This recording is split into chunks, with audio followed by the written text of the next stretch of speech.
Hey guys, tonight we begin with a coffin made of iron, studded with spikes, and designed to slowly impale its victim from every direction as the door creaks shut.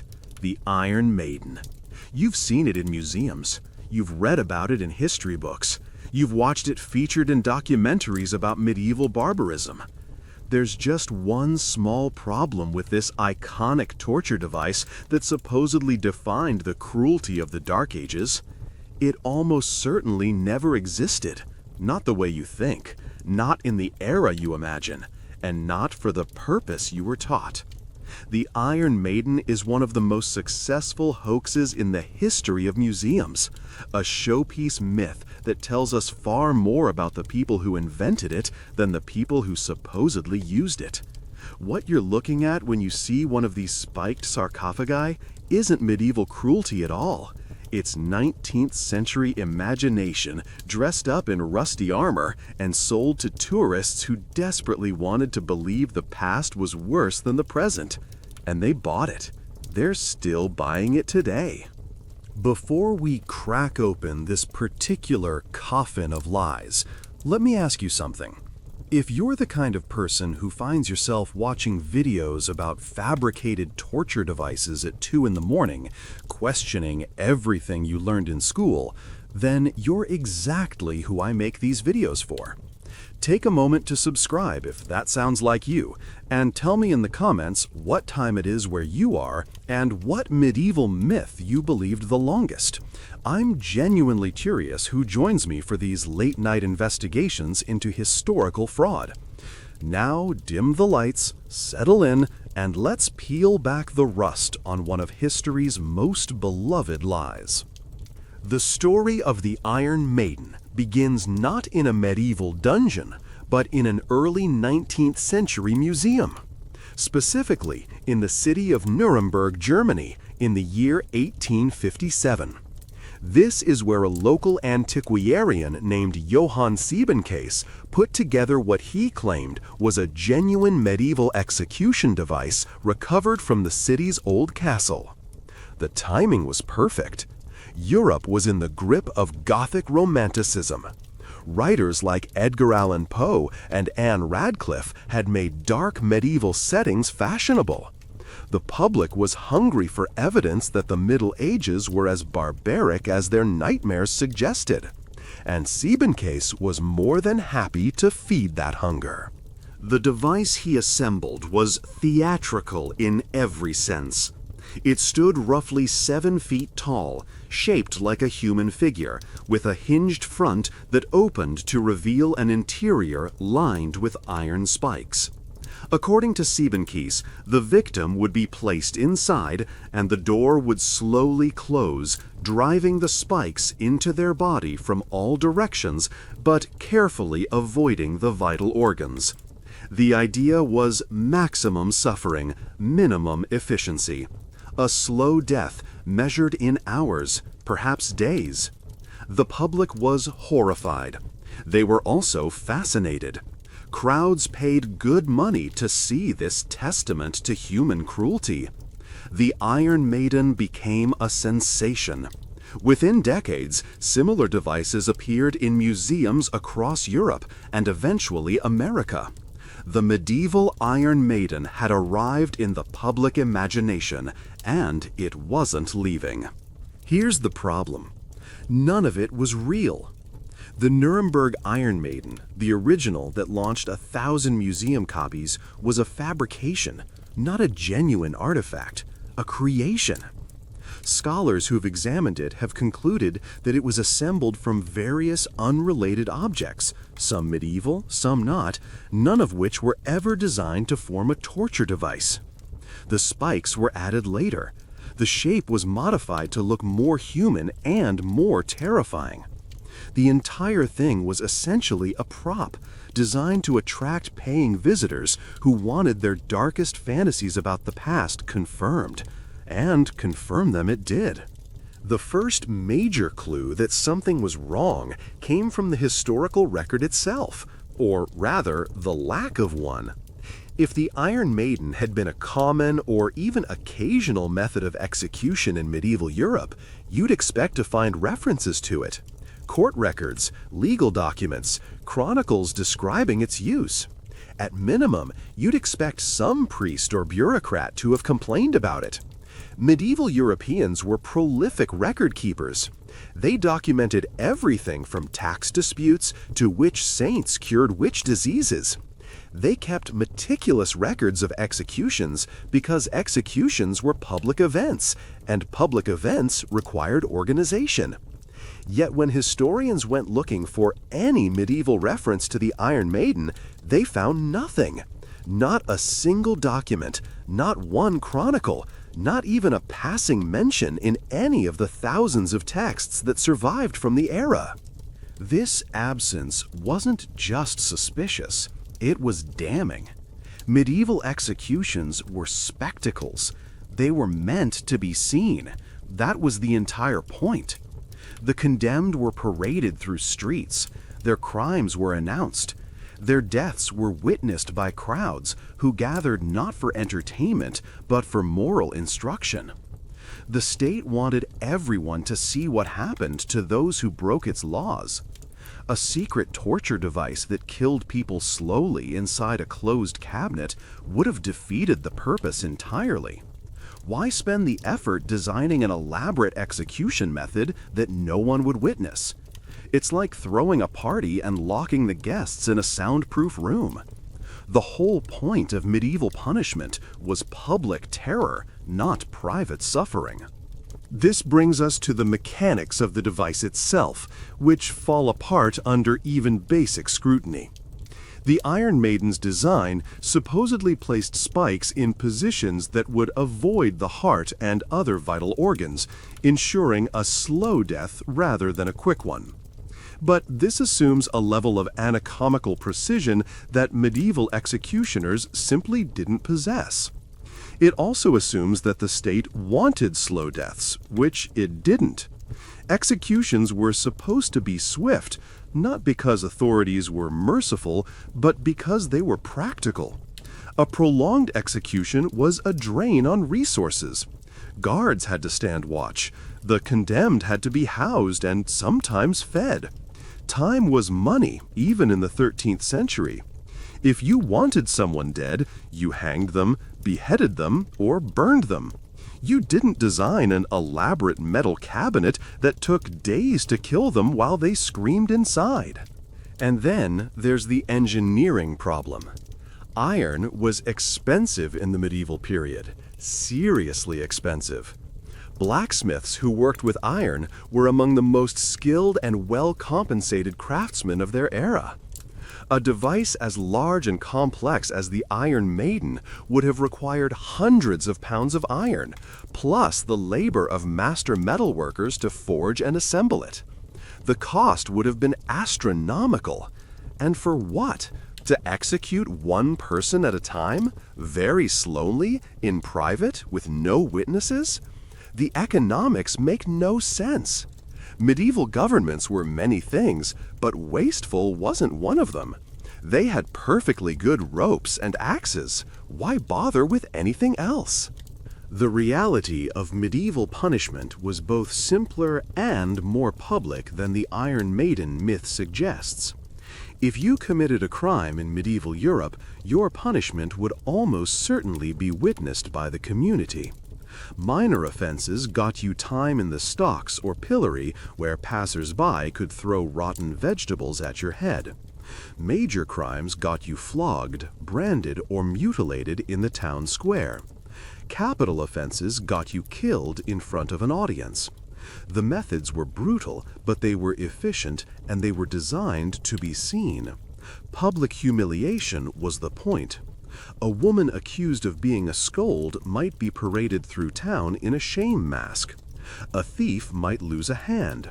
A traitor might be drawn and quartered. These punishments were horrifying, but they were also visible. Everyone knew what you'd done and what had been done to you. That was the system. None of this means medieval authorities were incapable of cruelty. They were capable of tremendous cruelty, often in service of power, often in service of faith. But they were cruel in specific ways that served specific purposes. Torture existed in the medieval world, but it was primarily used for interrogation, not punishment. The goal was to extract confessions, not to inflict suffering for its own sake.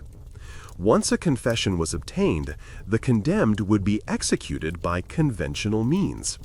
The Inquisition used torture, secular courts used torture, but they used it as a tool to get information, not as a theatrical execution method designed to maximize pain. The Iron Maiden fits neither purpose. It can't extract a confession because the person inside would be dying. It can't serve as a public warning because no one can see it. It exists only to fulfill a fantasy about what the Middle Ages should have been. So where did this fantasy come from? Why did 19th century audiences want so badly to believe in devices like the Iron Maiden? The answer lies in the cultural moment. The 1800s were a time of rapid industrialization, urbanization, and secularization. The world was changing faster than anyone could process. Old certainties were crumbling. Religious faith was being challenged by science.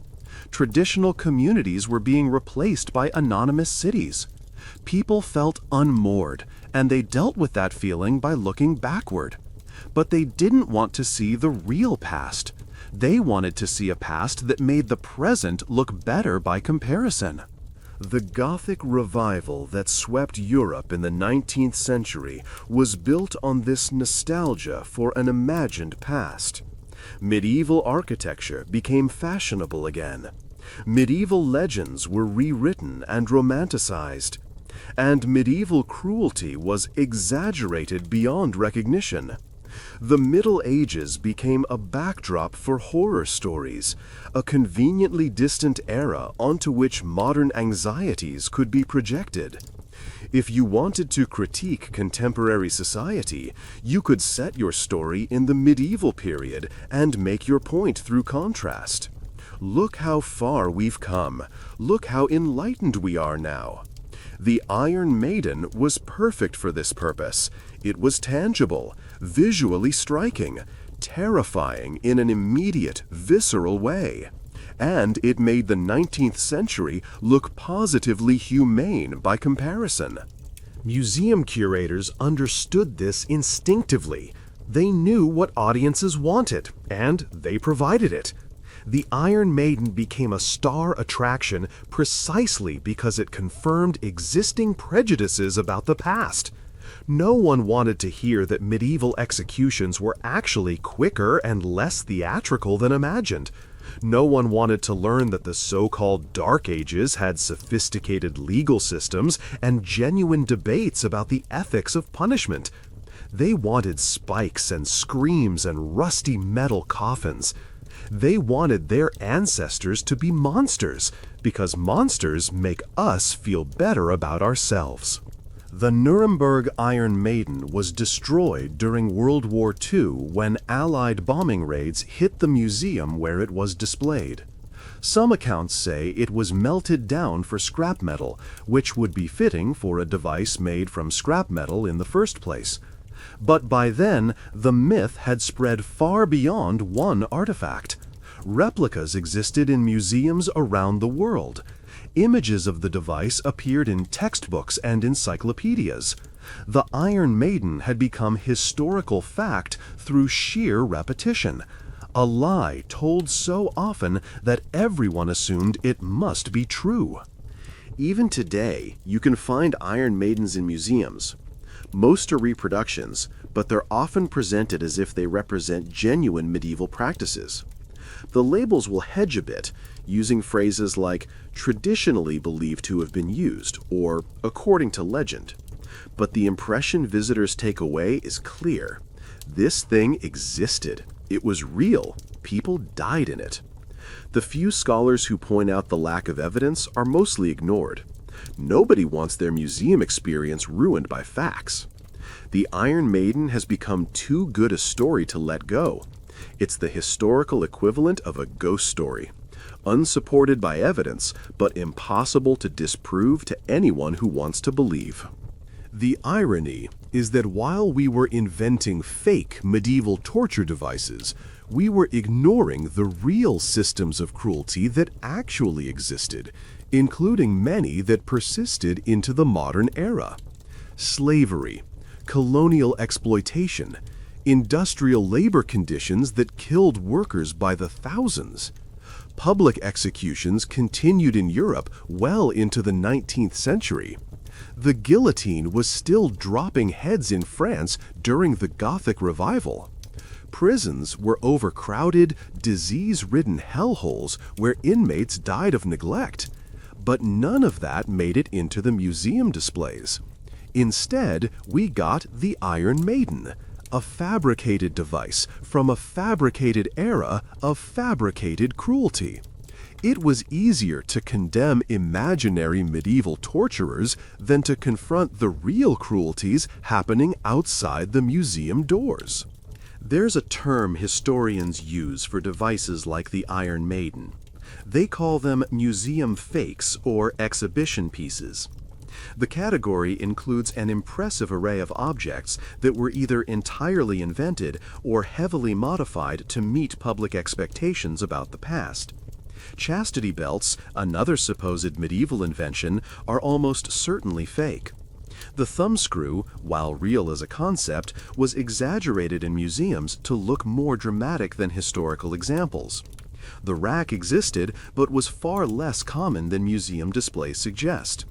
The pattern is consistent. Objects were created or altered to tell the story the public wanted to hear. And the story the public wanted to hear was that the past was barbaric, the Middle Ages were dark, and progress was real. What makes the Iron Maiden particularly fascinating is how thoroughly it succeeded. Unlike some museum fakes, which were eventually debunked and forgotten, the Iron Maiden became embedded in popular culture. It appears in novels, films, video games, and heavy metal band names. It shows up in Halloween decorations and haunted houses. Children learn about it in school. Adults reference it casually, as if it were as real as the guillotine or the gallows. The myth has outlived the object.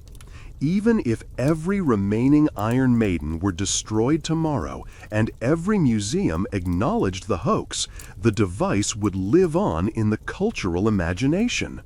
It's become one of those facts that everyone knows, even though it isn't true. But why should we care? It's just a museum exhibit, right? Just a fun horror story from history class. Who does it hurt if people believe in the Iron Maiden? The answer is that myths like this shape how we understand the past, and, by extension, how we understand ourselves. If we believe the Middle Ages were uniquely cruel, we excuse our own cruelties as progress. If we think medieval people were monsters, we don't have to recognize the monster in the mirror. The Iron Maiden lets us feel superior to our ancestors, while ignoring the ways we've continued their traditions. It's a comfort device disguised as a torture device.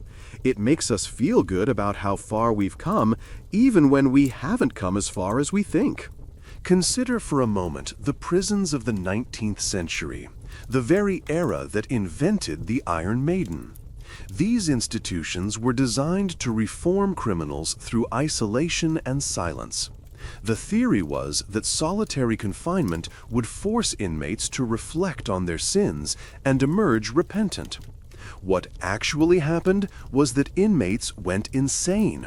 They hallucinated. They self-harmed. They died of diseases that spread through overcrowded facilities. The death toll in 19th century prisons was staggering. Yet we don't display models of these cells in museums with signs reading, "Look how barbaric we were." We reserve that kind of moral condemnation for the medieval past, even when the medieval past didn't commit the crimes we accuse it of. This selective memory serves a purpose. Every society needs a dark age to look back on, a before to contrast with the after, a baseline of barbarism against which progress can be measured. For modern Western civilization, the Middle Ages have served this function admirably. They gave us the Dark Ages, a term that scholars have largely abandoned but the public still uses. They gave us witch burnings and crusades and the Inquisition. And they gave us the Iron Maiden. All of these became symbols of backwardness that allowed us to define ourselves as enlightened by comparison. The problem is that the symbols don't hold up under scrutiny. Witch burnings were far more common in the early modern period than the medieval one. The Crusades were complex military and religious conflicts, not simple expressions of fanaticism. And the Iron Maiden was invented wholesale by the very people who used it to condemn the past. When you dig into the actual history, the neat narrative of darkness and light starts to collapse. The Middle Ages had scholarship, art, architecture, legal innovation, and genuine ethical debates. They also had cruelty, but not uniquely so. Every era has cruelty. The question is whether we're honest about it. The earliest known use of the term Iron Maiden in English dates to the late 1700s, appearing in Gothic literature and sensational accounts of foreign travels. Writers described visiting dungeons in Germany and seeing devices that matched their darkest expectations. But these accounts were almost certainly influenced by earlier fabrications and local legends that had grown up around old buildings. When you tell tourists that a castle once housed prisoners, they want to see torture chambers. When you show them an empty room, they're disappointed. So tour guides in the 18th and 19th centuries began filling those empty rooms with props. The Iron Maiden was the ultimate prop, spectacular enough to justify the price of admission. This tradition of inventing the past for profit didn't end with the Iron Maiden. It continued through the 19th century and into the 20th. Medieval-themed attractions filled their halls with fake artifacts and dubious claims. Even respectable institutions fell into the trap, acquiring objects of questionable provenance and displaying them without adequate skepticism. The desire to have something to show, something that confirmed the narrative, outweighed the scholarly caution that should have governed curation. Museum visitors don't come to read disclaimers, they come to see things, and the Iron Maiden was one hell of a thing to see. Yet there's another layer to this story, one that takes us beyond simple fraud and into something more interesting. The Iron Maiden may have been invented in the 19th century, but it drew on genuine anxieties about the human body and its vulnerability. The idea of being enclosed in a space, pierced from all sides, unable to escape, that taps into deep-seated fears. It's claustrophobia and pain and helplessness all in one package. The device works as a horror symbol precisely because it activates something primal. The people who created it understood this, even if they couldn't have articulated it in those terms. They were designing a nightmare, and nightmares don't need to be true to be effective. There's a term in folklore studies called ostension, which refers to the practice of acting out legends, bringing them into physical reality. The Iron Maiden is a kind of ostension in reverse.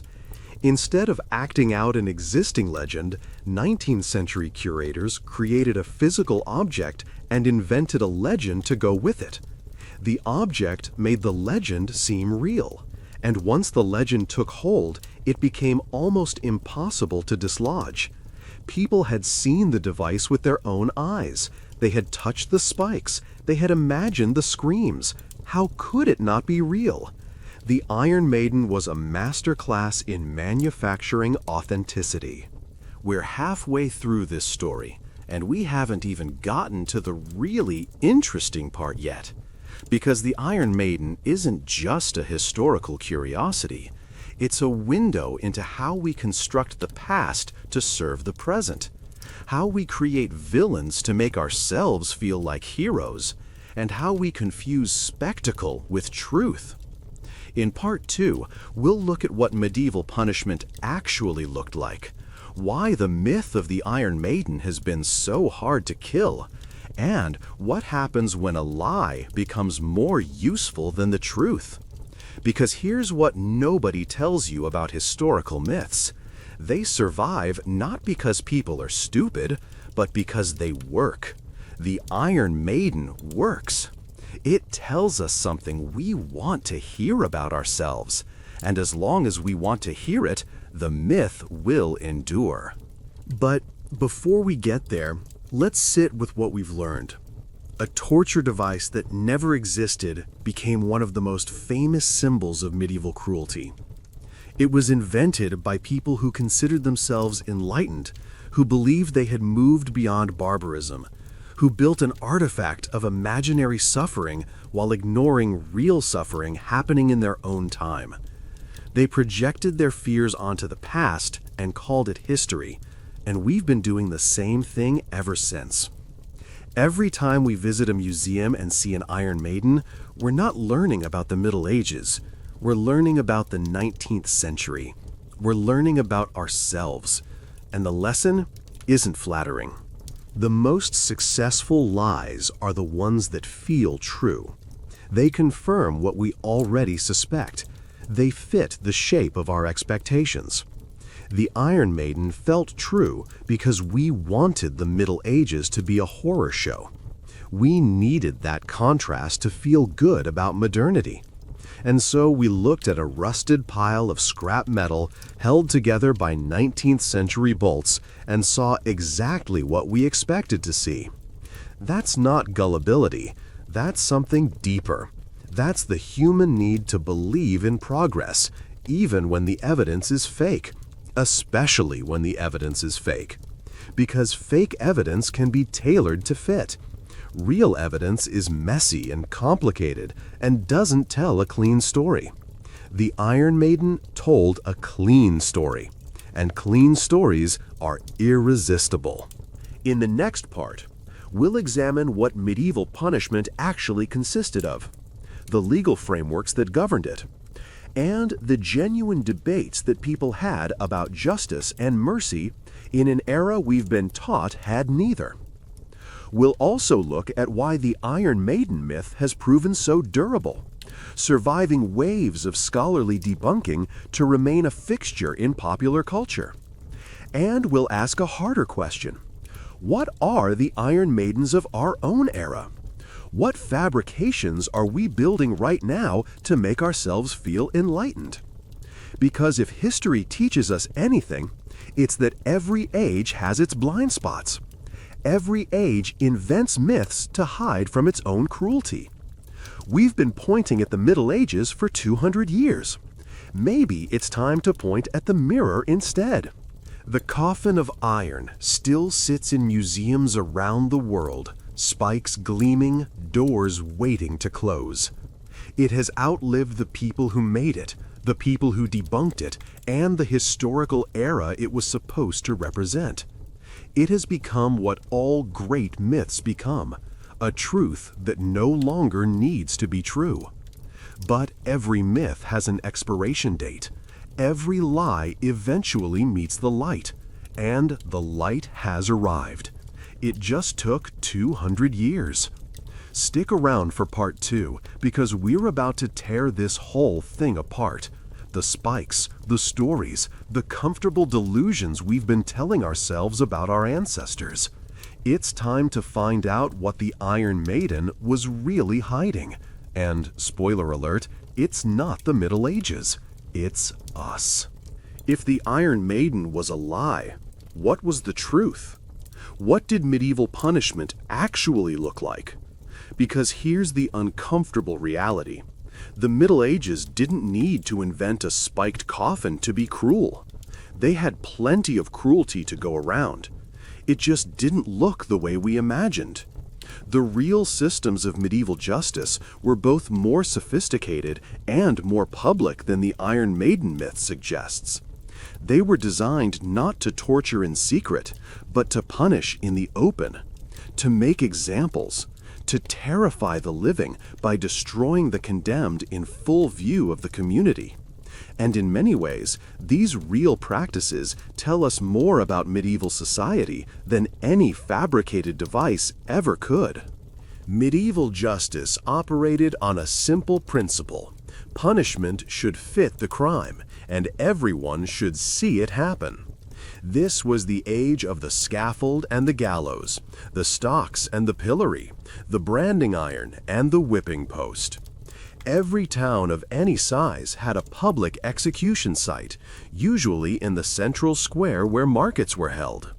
The same space where you bought your vegetables on Tuesday was where you watched a thief lose his hand on Saturday. Justice and commerce shared the same address. The message was clear. Law wasn't something abstract that happened behind closed doors. It was part of daily life, as visible as the church spire, as regular as the ringing of the bells. The stocks and pillory were the workhorses of medieval punishment. If you committed a minor offense, cheating a customer, spreading malicious gossip, public drunkenness, you'd find yourself locked into a wooden frame in the market square. The stocks held your ankles, the pillory held your head and hands. Either way, you were immobilized and exposed, unable to defend yourself from whatever the crowd decided to throw. Usually it was rotten vegetables. Sometimes it was worse. The punishment lasted for hours, sometimes days, and it served multiple purposes. It humiliated the offender, it entertained the crowd, and it warned everyone else what happened when you broke the rules. Medieval people didn't need to imagine secret torture chambers. They had public shame working just fine. More serious crimes called for more serious measures. Branding was common. A thief might have a T burned into his forehead, marking him for life. A blasphemer might lose part of his tongue. A perjurer might lose his ears. These mutilations weren't random cruelty. They were calculated communications. Every punishment told a story. The missing hand said, "This man stole." The branded face said, "This woman lied under oath." Medieval justice wrote its verdicts on the body, turning criminals into walking lessons for anyone who might be tempted to follow their example. It was brutal, but it was efficient. No need to consult court records. One look told you everything you needed to know. Capital punishment was reserved for the worst offenses: murder, treason, heresy, certain kinds of theft. And capital punishment was public, always public. The condemned were paraded through the streets to the execution site. Their crimes were announced by a herald. The crowd gathered not just to watch, but to participate, jeering or praying, depending on their mood and the nature of the offense. The execution itself was a performance. Hanging was the most common method, but it came in variations. A standard hanging dropped the condemned off a cart and let them strangle slowly. A long drop hanging broke the neck for a quicker death. The choice often reflected the social status of the condemned or the severity of their crime. Quick deaths were almost a privilege. The state could be merciful when it chose to be. For the worst crimes, death was only the beginning. Traitors faced hanging, drawing, and quartering, a punishment designed to be so horrific that it deterred others from even considering rebellion. The condemned would be hanged until almost dead, then cut down while still alive. Their entrails would be removed and burned before their eyes. Finally, their body would be cut into quarters and displayed at prominent locations around the city or kingdom. The head often ended up on a spike at the city gate. The message was unmistakable. The king's justice extended beyond death. It could pursue you into eternity, denying you a proper burial, scattering your remains to the winds. If you think this sounds excessive, you're not wrong. But it was excessive in plain sight.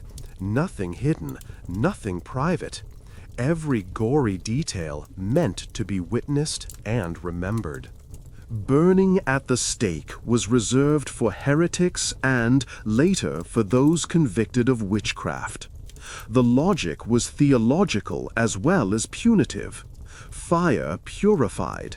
It destroyed the corrupt body and released the soul to face divine judgment.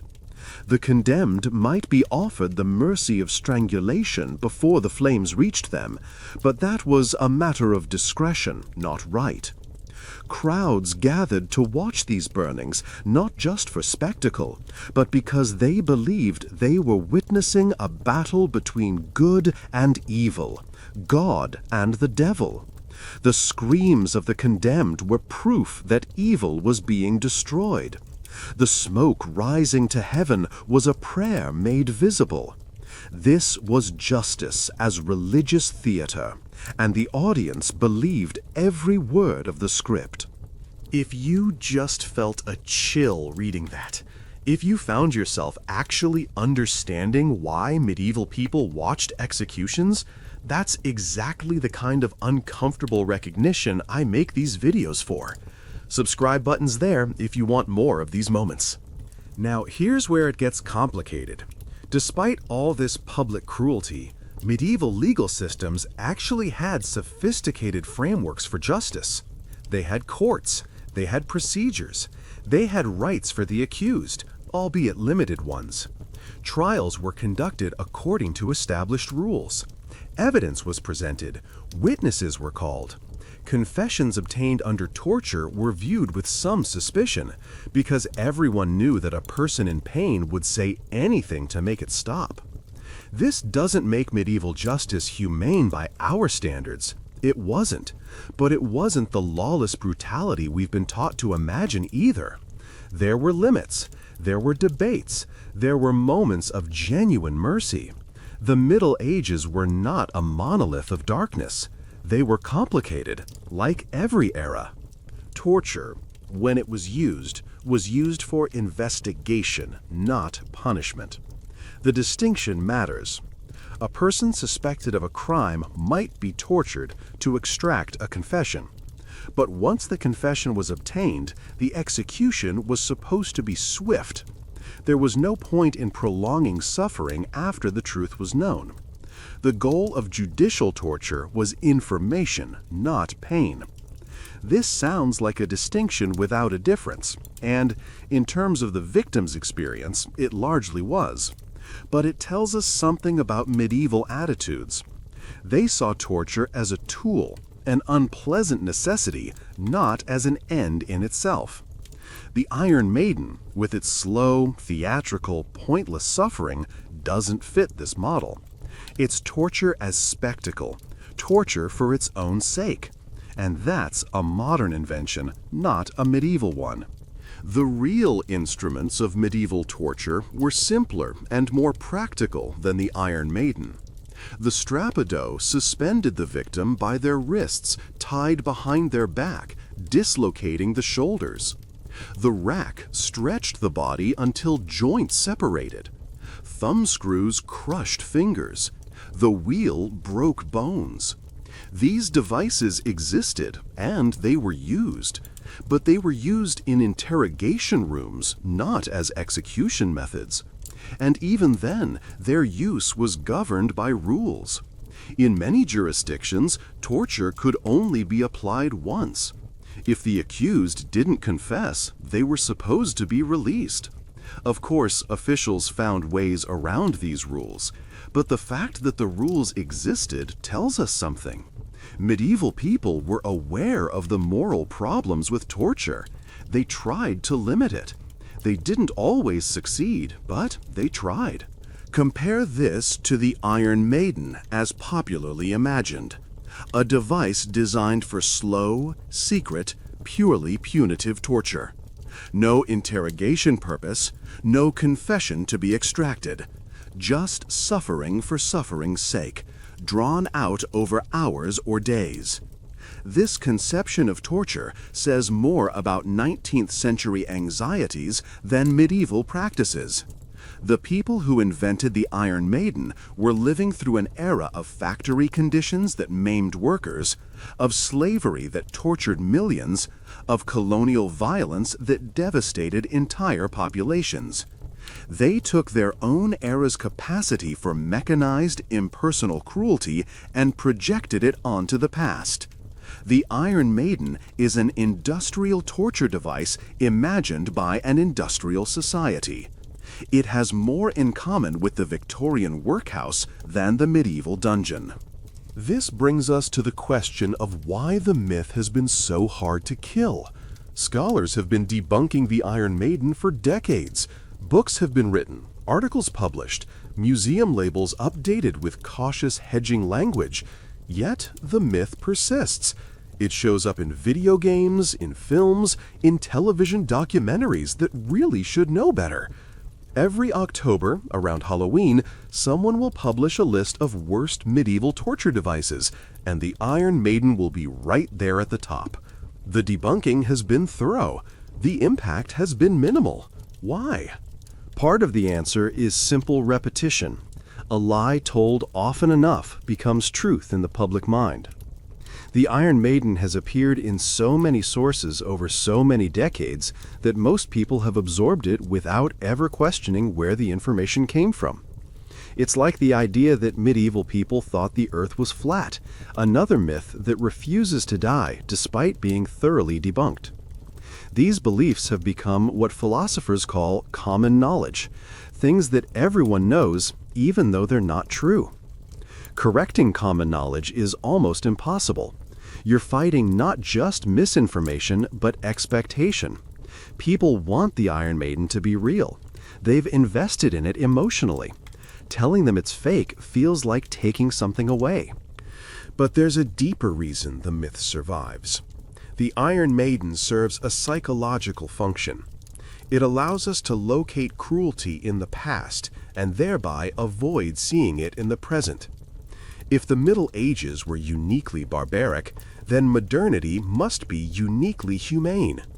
The Iron Maiden becomes proof of progress, evidence that we've evolved beyond our brutal ancestors. This is a comforting narrative. It makes us feel good about the world we've built. It lets us believe that history has a direction, and that direction is upward.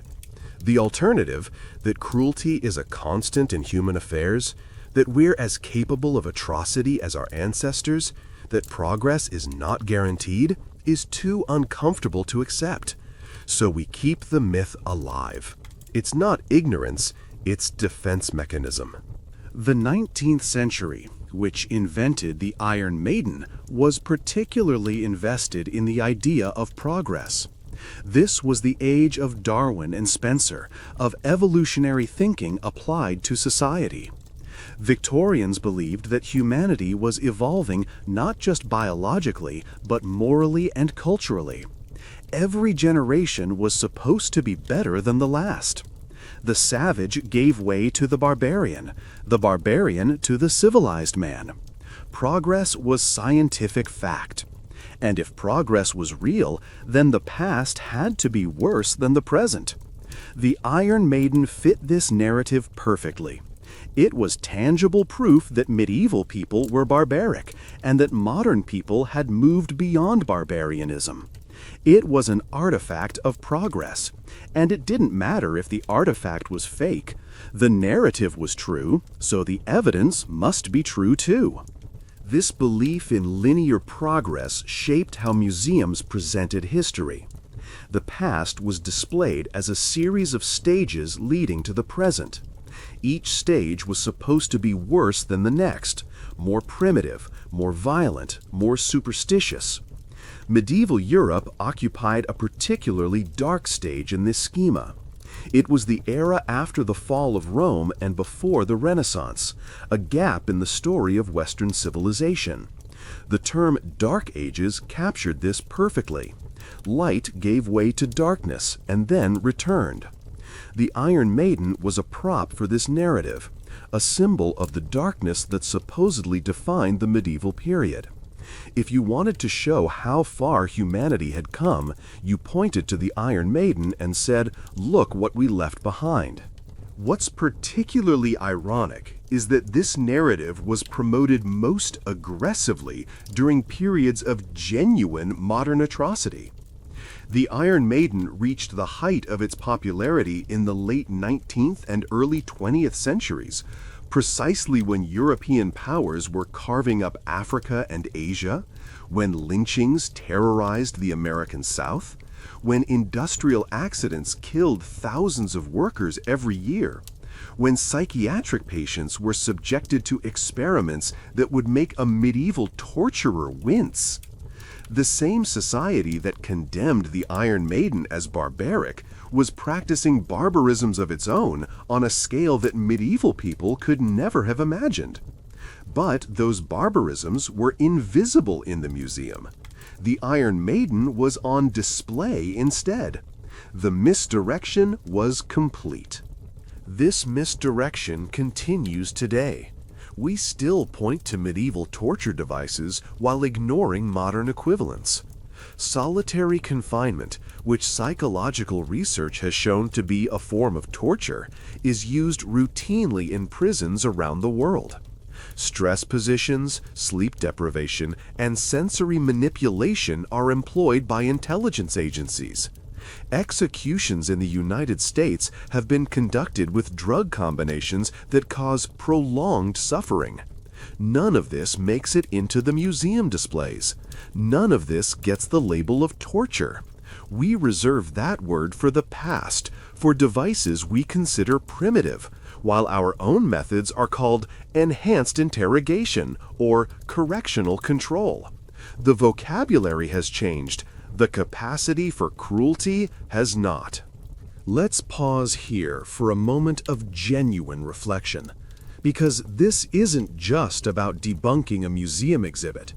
It's about how we use history to lie to ourselves.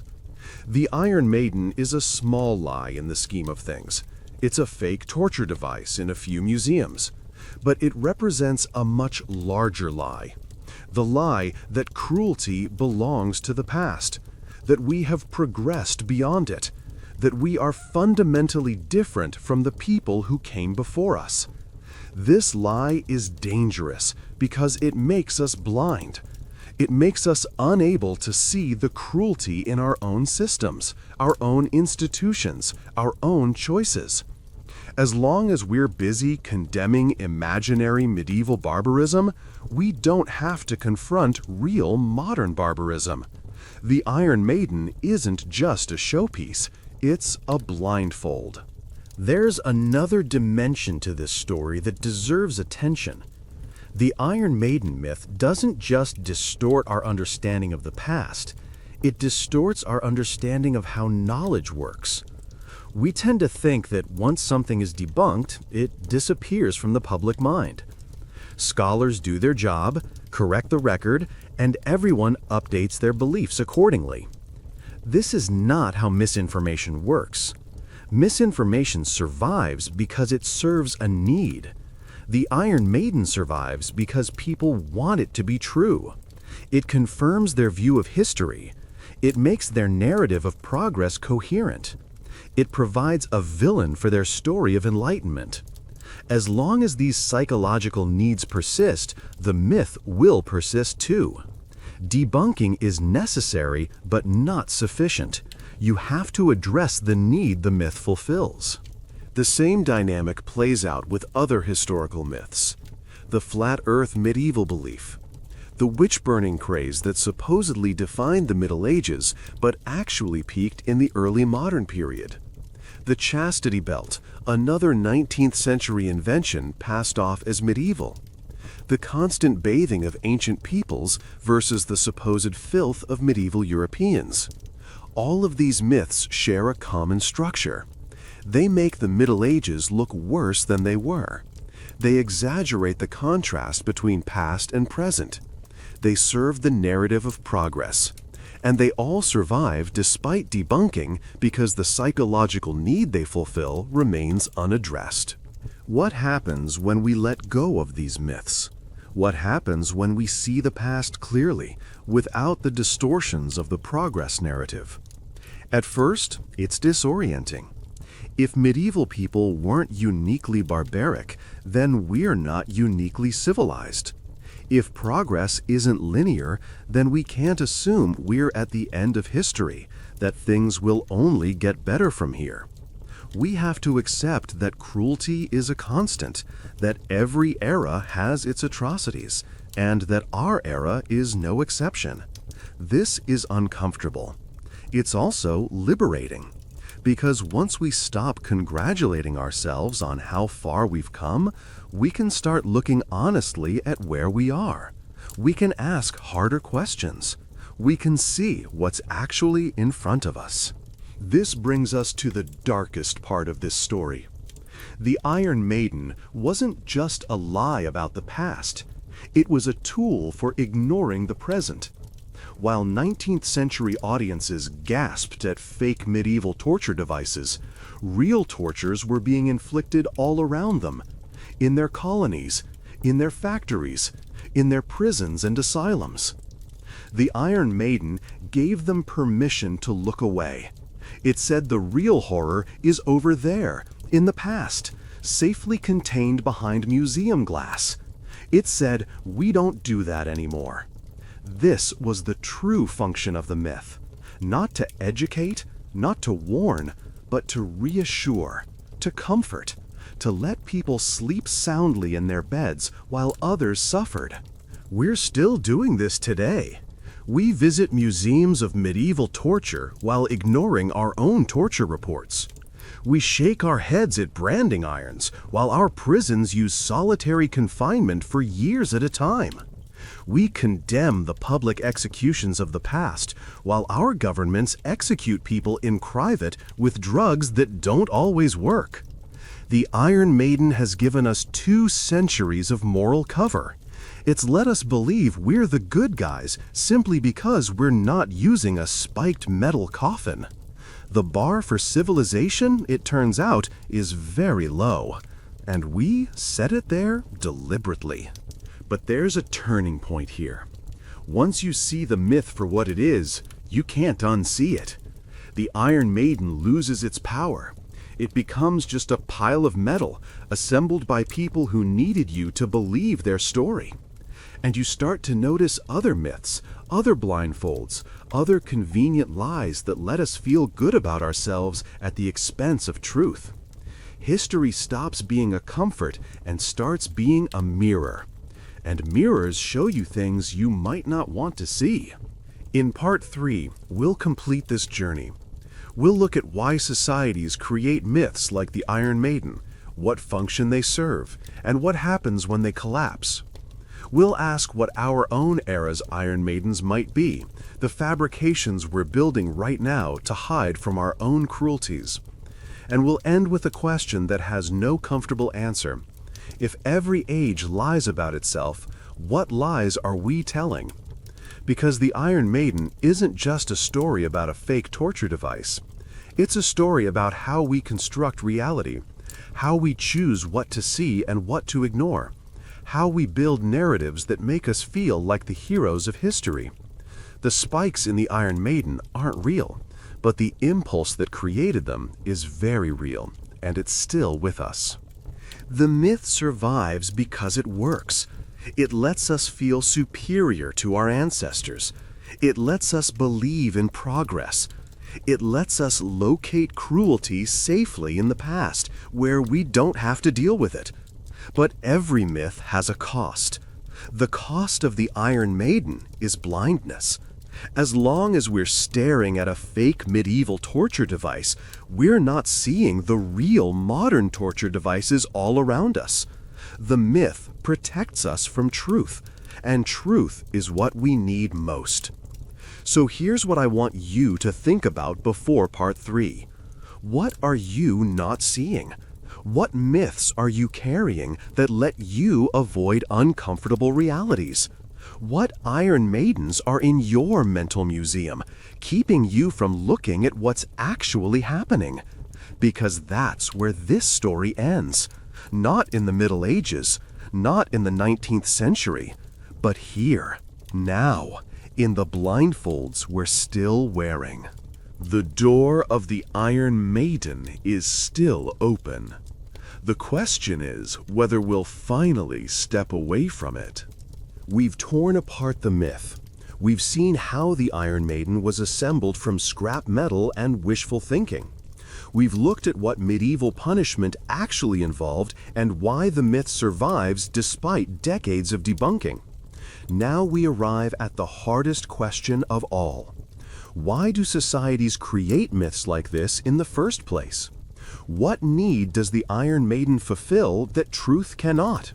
And most importantly, what are we doing right now that future generations will look back on the way we look back on the people who built fake torture devices to feel superior to their ancestors? The answer begins with a basic human need, the need to be the good guys. Every society tells itself a story in which it is the protagonist, the hero, the culmination of history. This isn't vanity, it's survival. A society that sees itself as villainous cannot function. Its members won't cooperate, won't sacrifice, won't believe in shared goals.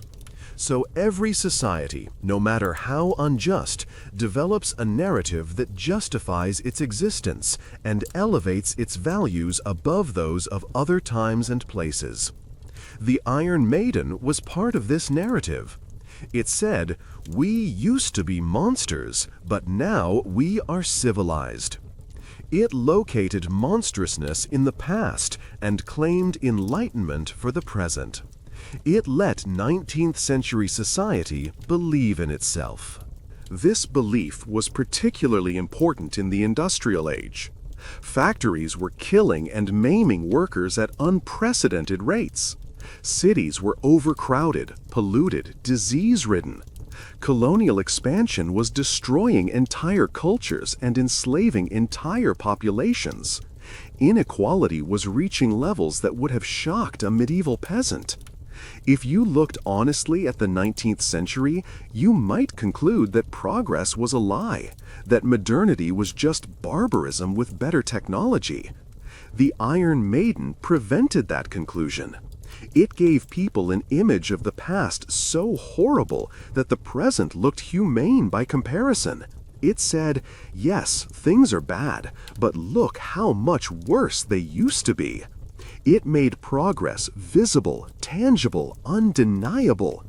You could touch the spikes and feel grateful you weren't living in the Dark Ages.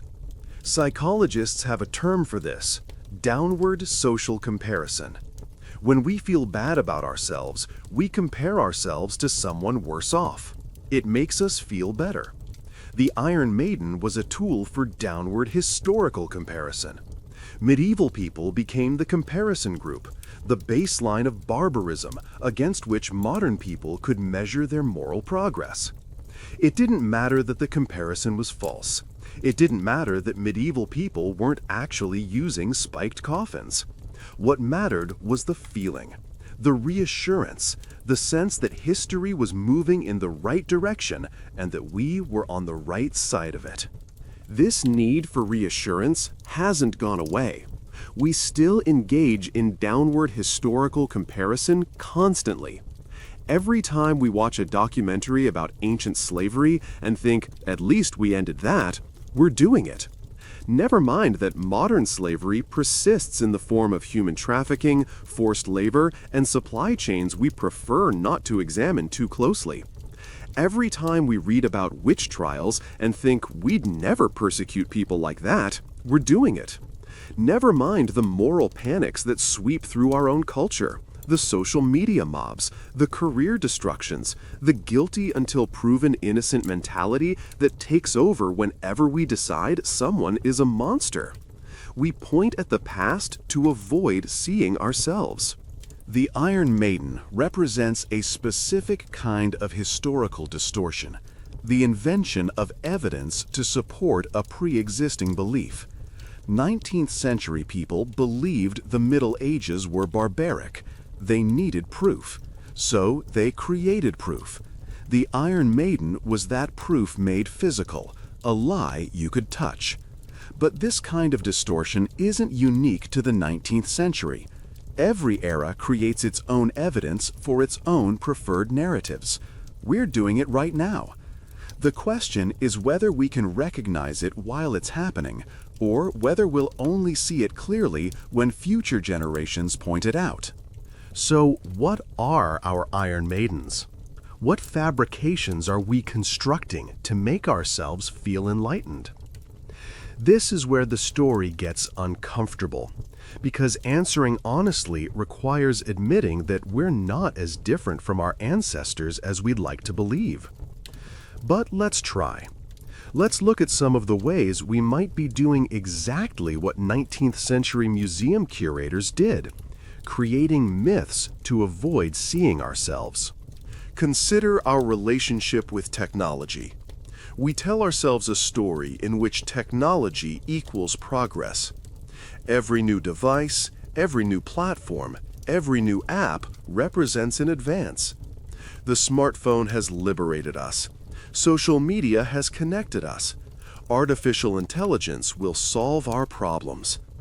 This narrative is the progress story updated for the digital age. But look closer and the story starts to crack. The smartphone has also enslaved us to constant distraction. Social media has also isolated us and warped our sense of reality. Artificial intelligence threatens to automate us out of meaningful work. We're building tools without asking whether we should. We're calling it progress because we need it to be progress. The alternative, that we're making things worse, is too frightening to accept. Or consider our relationship with punishment. We abolished public executions because they were barbaric. We abolished torture because it was cruel. We congratulate ourselves on these reforms, but what did we replace them with? We replaced public execution with private execution, lethal injections administered behind closed doors where no one has to watch. We replaced torture with solitary confinement, sensory deprivation, sleep manipulation, techniques that leave no marks but cause profound psychological damage. We didn't eliminate cruelty, we made it invisible. And invisible cruelty is harder to reform than visible cruelty because no one can see it. The reform itself became a blindfold. The modern prison system might be our greatest Iron Maiden. We condemn medieval dungeons as inhumane, while operating prisons that house people in conditions that would qualify as torture under any honest definition. In the United States alone, tens of thousands of people are held in solitary confinement at any given time. Some have been isolated for decades. Psychological research has shown that extended solitary confinement causes hallucinations, anxiety, paranoia, and permanent cognitive damage. It is, by every meaningful measure, a form of torture. But we don't call it torture. We call it administrative segregation. We call it special housing. The language is sanitized. The myth of progress is preserved. We're not using Iron Maidens, so we must be civilized. Or consider our factories. We point to medieval craftsmen working in difficult conditions and marvel at how much better we have it now. Meanwhile, the clothes we wear are produced in factories in Bangladesh and Vietnam, where workers labor in conditions that would be illegal in our own countries. The phones we carry are assembled in facilities where suicide nets have been installed outside the windows. The food we eat is picked by workers who are often paid below minimum wage and exposed to pesticides that damage their health. We've outsourced our exploitation. We've moved it overseas where we don't have to see it. And because we don't see it, we tell ourselves it doesn't exist. The supply chain is our blindfold. It lets us point at medieval workshops while ignoring the modern workshops that make our lives possible. The pattern is consistent. We identify cruelty in the past, condemn it loudly, and congratulate ourselves on having moved beyond it. Meanwhile, the same cruelty continues in updated forms, but we refuse to see it because seeing it would disrupt the progress narrative. This isn't stupidity. It's not even dishonesty most of the time. It's the same psychological need that drove 19th century museum visitors to believe in the Iron Maiden. The need to be the good guys. The need to believe that history has a direction. The need to think that we're better than the people who came before us. These needs are human. They're understandable. But they come at a cost. The cost is blindness. And blindness has consequences. Thank you for spending this time with me tonight. If this story has changed how you think about progress, about museums, about the lies we tell ourselves, I'd be grateful if you'd subscribe and share your thoughts. What surprised you most? What made you uncomfortable? What parallels do you see in your own life? I read every single comment. Now let's bring this full circle. We started by looking at a coffin made of iron, studded with spikes, displayed in museums as evidence of medieval barbarism. We learned that it was a 19th century fabrication, a showpiece designed to confirm existing beliefs about the past. We examined what medieval punishment actually looked like. Brutal, yes, but public and practical, not theatrical and pointless. We asked why the myths survived despite being thoroughly debunked. And we found the answer in psychological need. The need for downward comparison, for reassurance, for a villain against which we can define ourselves as heroes. But the story doesn't end there. It can't. Because the Iron Maiden isn't just about the past. It's about how we relate to the past, how we use it, how we distort it to serve our own needs. The 19th century curators who built the Iron Maiden were doing exactly what we do when we selectively remember history, when we cherry-pick evidence to support narratives we already believe, when we create myths to avoid seeing uncomfortable truths. They weren't more dishonest than us. They weren't more gullible. They were doing what humans do. They were constructing a story that made sense of their world and made them feel good about their place in it. We do the same thing every day. The question is what we do with this knowledge. We can shrug it off. We can say, every era has its myths, so what? At least I know the Iron Maiden is fake. But that misses the point. The point isn't to feel superior to 19th century museum visitors. The point is to ask what myths we're accepting right now. What evidence are we believing because it confirms what we want to believe? What uncomfortable truths are we avoiding by pointing at the past and saying, at least we're not that bad? The Iron Maiden is a mirror. It shows us our own capacity for self-deception. And the only way to avoid repeating the mistake is to look honestly at our own reflection. This is harder than it sounds. Self-deception is comfortable. It protects us from anxiety, from guilt, from the exhausting work of actually confronting problems. Looking honestly at the world is painful. It means seeing cruelty that we'd rather not see. It means acknowledging complicity in systems we'd rather not think about. It means giving up the progress narrative and accepting that history isn't a straight line upward. It means accepting that we're not the heroes we want to be. Most people, most of the time, prefer the myth. The myth is easier. The myth lets you sleep. But here's the thing about myths. They crumble eventually. The Iron Maiden myth lasted 200 years, but it's crumbling now. People are learning the truth.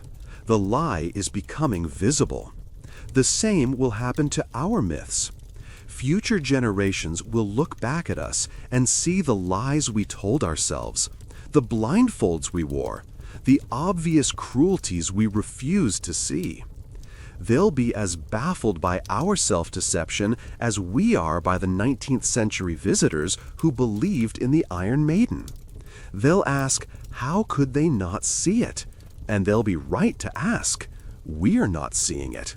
We're choosing not to see it. And that choice will not age well. So, what's the alternative? How do we avoid being the myth builders of our own era? The answer, unfortunately, is not comfortable. It requires giving up the need to be the good guys. It requires accepting that every era, including ours, has its cruelties, its blind spots, its failures of compassion. It requires looking at our own world with the same critical eye we apply to the past. Not to punish ourselves, not to wallow in guilt, but to see clearly. Because only when you see clearly can you act. Only when you acknowledge the problem can you solve it. The first step out of darkness is admitting you're in it. There's something almost hopeful in this. The Iron Maiden myth lasted 2 centuries, but it didn't last forever. People eventually questioned it. Scholars examined the evidence. The truth came out. The myth crumbled. This happens.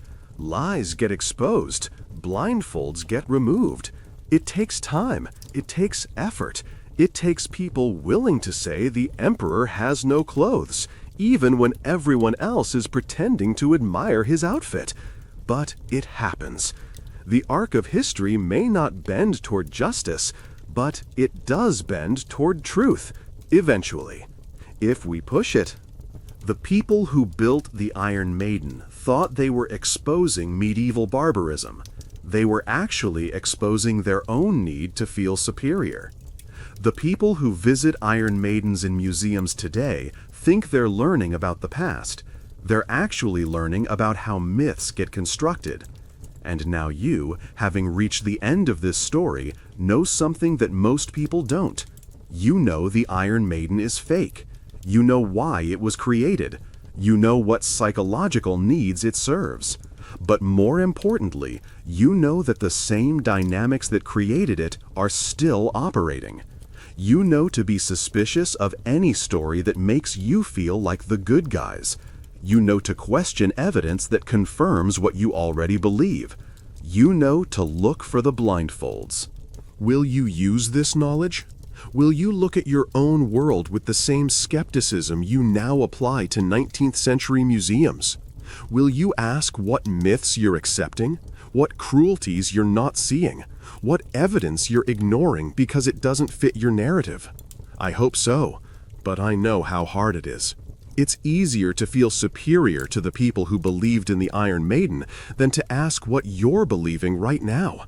It's easier to condemn past blindness than to acknowledge present blindness. But if you take anything from this story, take this. The goal isn't to be right. The goal is to be less wrong. The goal is to see a little more clearly each time. The goal is to be slightly harder to fool, starting with yourself. The Iron Maiden still sits in museums around the world. Most visitors still think it's real. Most guidebooks still describe it as a medieval torture device.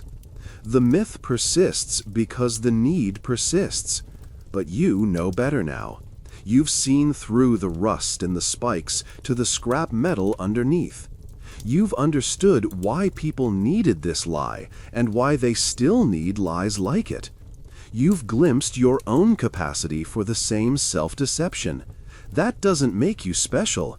It makes you slightly more awake and slightly more responsible for what you do next. Here's the deepest irony of the Iron Maiden myth. The device was created to make people feel superior to their ancestors. But understanding the myth should make you feel humble. If intelligent, educated 19th century people could be fooled by a pile of scrap metal into believing in fake torture devices, If they could construct elaborate myths to avoid seeing their own cruelties, then so can you, so can I, so can all of us. We're not smarter than they were. We're not more honest. We're not more self-aware. We just have different blind spots. And recognizing that, really recognizing it, is the beginning of wisdom. The Middle Ages weren't the Dark Ages. They were complicated, like every era. They had cruelty and compassion, ignorance and scholarship, barbarism and civilization, sometimes in the same person, sometimes in the same moment. They were human, and so are we. That's the real lesson of the Iron Maiden. Not that we're better than our ancestors, not that progress is real, but that we're the same kind of creature, capable of the same kind of self-deception, serving the same kind of psychological needs. We point at them to avoid seeing ourselves, but they are us. The spikes in the coffin are a mirror, and the face looking back is our own. The door of the Iron Maiden closes. The museum closes. The lights go out. But the myth lives on, because people need it to live on. They need a dark past to feel good about the bright present. They need monsters in history so they can be heroes today. They need the spikes and the rust and the screams they imagine. They need the lie. Until they don't. Until they decide that truth is more valuable than comfort. Until they choose to see clearly whatever that shows them. That choice is always available. It's available right now. The Iron Maiden can't trap you unless you let it. The myth can't blind you unless you cooperate. The door is right there. All you have to do is refuse to step inside. We started with a coffin made of iron. We end with a question made of something harder. What are you going to do with what you've learned? Will you walk past the next Iron Maiden in the next museum and nod along with the myth? Or will you see the scrap metal for what it is and think about what myths you're accepting without question? The Iron Maiden won't change. It will sit in its museum, rusting and lying, for as long as people need it to exist. But you've changed. You've seen through one myth. And once you see through one, you start to see through others. You start to notice the seams. You start to recognize the script, the progress narrative, the downward comparison, the comfortable belief that we're the good guys. You've seen behind the curtain. You can't unsee it. The real torture isn't in the coffin. It's in the blindness. The real cruelty isn't in the spikes. It's in the refusal to see. The Iron Maiden never hurt anyone. It was always fake. But the myths we build hurt everyone because they keep us from seeing what's actually happening, from addressing what's actually wrong, from being who we could actually be. That's the showpiece we should be looking at. That's the device that needs dismantling. Not the metal coffin in the museum. The comfortable lie in the mind. The one that says we're better than our ancestors. The one that says progress is real and we're at the end of it. The one that says cruelty belongs to the past. That's the Iron Maiden that matters. And you're inside it right now. Until you're not.